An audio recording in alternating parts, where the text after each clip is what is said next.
Mystère autour de l'enlèvement de Maman Koundoul, retrouvée hier sans un bébé. Voilà, la jeune dame Sorna Fati, selon Libération, a été retrouvée à Castor. Elle a dit aux policiers qu'elle a été enlevée par 4 individus à bord d'un véhicule 4x4 noir à hauteur du rond-point Gadaï vers 8h du matin. Pendant qu'elle se promenait, puis l'ont aspergée en liquide pour l'endormir. Elle soutient avoir été donc amenée dans une maison en construction d'où elle a accouché d'une fille. Selon toujours elle, ses ravisseurs ont emporté son bébé. Elle a été conduite à l'hôpital pour vérification sur sa grossesse et son accouchement.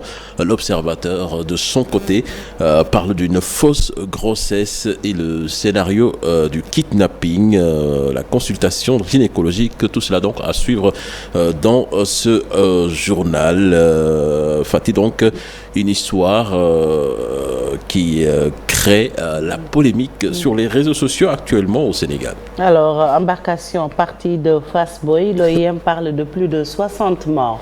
Elle a été elle était partie des côtes sénégalaises, comme vous l'avez dit, en début juillet, avant d'être retrouvée au large des îles du Cap-Vert à Fass-Boye, donc dans la commune de Darou Khoudoss, département de Tivaouane.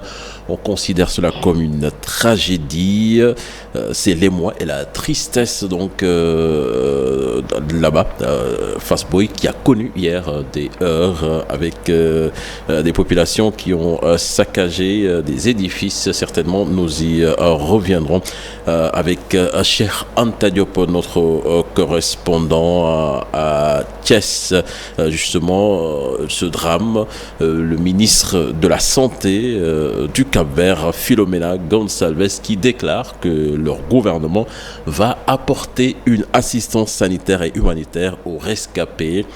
Elle invite par ailleurs les chefs d'État des pays concernés à se retrouver autour d'une table pour trouver des solutions urgentes face à ce fléau. Je vous propose de l'écouter. Je profite de l'occasion pour présenter mes sincères condoléances à toutes les familles éplorées au Sénégal et mon réconfort aux survivants. Tout ce qu'il y a lieu de faire, nous le faisons actuellement. Le monde traverse actuellement des crises migratoires sans précédent. Il urge que tous les pays concernés par ce problème discutent ensemble pour trouver des solutions. Il est de notre devoir d'apporter assistance à toutes les victimes de ce drame, assistance sanitaire et humanitaire pour les rescapés, et puis traiter les morts avec toute la dignité nécessaire. Et puis le journaliste de Sénégal, Abdou Khadre Sakho, libéré. C'est le procureur donc qui a ordonné cette libération, lui qui a été déféré ce mercredi matin par la division des investigations criminelles pour diffusion de fausses nouvelles. Le comité sénégalais des droits de l'homme et la situation tendue du côté de la Ligue sénégalaise des droits de l'homme invite Ousmane Sonko et les autres détenus à cesser leur grève de la faim. Cette diète donc devenue la nouvelle méthode de lutte de détenus au Sénégal, mais n'est pas sans conséquences sur le plan sanitaire. Je vous propose là-dessus de suivre ce sujet signé Habib Faye avec les images de Youssou Baro. C'est devenu la nouvelle méthode de lutte des détenus au Sénégal. La grève de la faim entamée par Ousmane Sonko, entraînant d'autres prisonniers, n'est pas sans conséquences. Le comité sénégalais des droits de l'homme les invite à une rupture de la diète alimentaire. On appelle solennel pour qu'ils arrêtent la grève de la faim. Parce que comme vous le savez, la grève de la faim peut avoir des conséquences assez néfastes sur le plan de la santé. La situation est tendue du côté de la Ligue sénégalaise des droits de l'homme pour une démarche pacifique. Les deux protagonistes s'entêtent à lâcher du lest. La Ligue, on est dans la démarche, c'est pas très simple. Nous sommes dans une situation de bras de fer. D'une tension vive des deux côtés. Il y a des positions assez antagoniques, des positions extrêmes des deux côtés. C'est regrettable. Puisqu'on est en politique, on n'est pas des ennemis. Sur le plan juridique, Maître Papsen estime que les détenus ont le droit de formuler des demandes motivées par une liberté provisoire en raison de leur état sanitaire. Mais la décision finale appartient au juge. Il est prévu dans notre code de procédure pénale et dans notre code pénal, et d'ailleurs dans d'autres textes qui régissent le procès pénal, il est prévu le cas de maladie incompatible avec une détention. Et tout cela doit se faire dans le cadre du respect donc des dispositions légales en vigueur. Mais je ne pense pas aujourd'hui que cette question puisse être réglée en dehors du cadre judiciaire, donc par rapport à la décision qui doit être prise in fine pour régler ces genres de situations. Mais vraiment, je tiens à rappeler que nous, à notre niveau, c'est vraiment parce que nous n'avons aucun élément aujourd'hui sur lequel on peut se fonder pour nous prononcer sur la situation sanitaire de ces inculpés-là. Toutefois, le président de la Ligue regrette cette situation. On peut regretter cette situation-là au Sénégal, qu'on en arrive à faire de la grève de la faim de façon aussi massive. Et donc, imaginez, demander à l'État d'être beaucoup plus humain, que ça soit moins dur, moins sévère, qu'on puisse arriver à des solutions pacifiques. Déjà 18 jours que Ousmane Sonko observe une diète alimentaire, une vague de soutien est née pour lui demander de stopper la grève de la faim.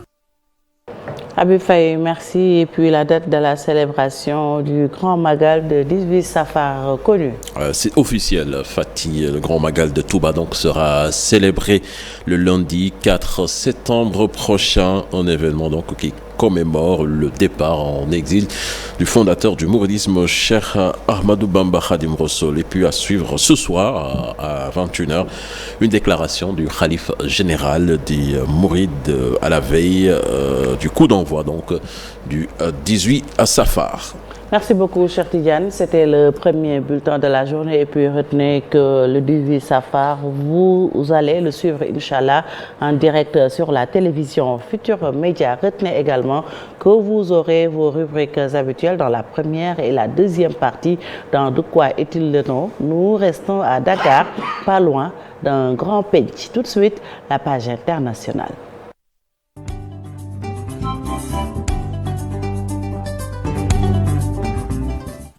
La CEDEAO se réunit actuellement, cher Tidiane, à Accra pour étudier une offensive militaire au Niger. Et la tension monte sur Fatih. Donc après avoir reporté le 12 août dernier, la réunion se tient finalement ce matin à Accra. Ils seront donc réunis, ces chefs d'état-major, pour 2 jours et devront finaliser le plan d'une éventuelle intervention militaire pour rétablir l'ordre constitutionnel au Niger. Une option qui d'ores et déjà présente plusieurs fragilités, avec déjà l'Union africaine qui rejette une intervention militaire. Donc affaire à suivre à Tripoli. Un calme précaire qui règne après de violents combats entre 2 milices, donc des combats qui ont opposé les 14 et 15 août la brigade 444 et la force Al-Rada, des combats qui ont fait au moins 55 morts et 146 blessés en banlieue de Tripoli, selon un nouveau communiqué du porte-parole donc du centre médical d'urgence à la chaîne libyenne Libaya Al-Ahrar. Ce 16 août, un calme précaire donc semble régner sur la capitale libyenne. Toujours dans l'actualité internationale, direction Canada avec cette évacuation de Yellowknife. Yellowknife, donc c'est une ville de 20 000 habitants à 500 km du cercle polaire au Canada.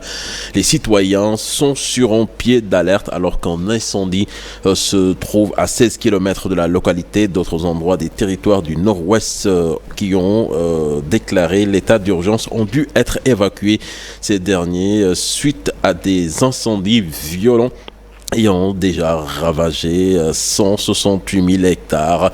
Près de 236 feux feraient rage donc dans cette région du Canada, un pays très éprouvé par les incendies cet été. Un rein de porc qui continue de fonctionner sur un humain après plus d'1 mois. Donc, après 32 jours, plus exactement après sa transplantation sur un humain en état de mort cérébrale, un record et une étape clé vers une possible solution à la pénurie chronique de dons de cet organe. Donc c'est une annonce d'une équipe scientifique dans un hôpital new-yorkais. Et puis football avec la Super Coupe d'Europe. Encore un trophée pour Manchester City. Les Anglais, champions d'Espagne, champions d'Europe, donc se sont imposés hier au tir au but dans un match difficile face au FC Séville. 5 tirs au but à 4. Durant le temps réglementaire, les deux équipes ont fait match nul, un but partout. Et puis, mondial féminin, on connaît l'affiche de la grande finale. Il va opposer l'Angleterre à l'Espagne. Les Anglaises ont battu hier l'Australie à 3-1 et ils vont donc disputer leur première finale de Coupe du Monde de Sornofati. Merci beaucoup, cher Tidiane Diao, pour la page internationale.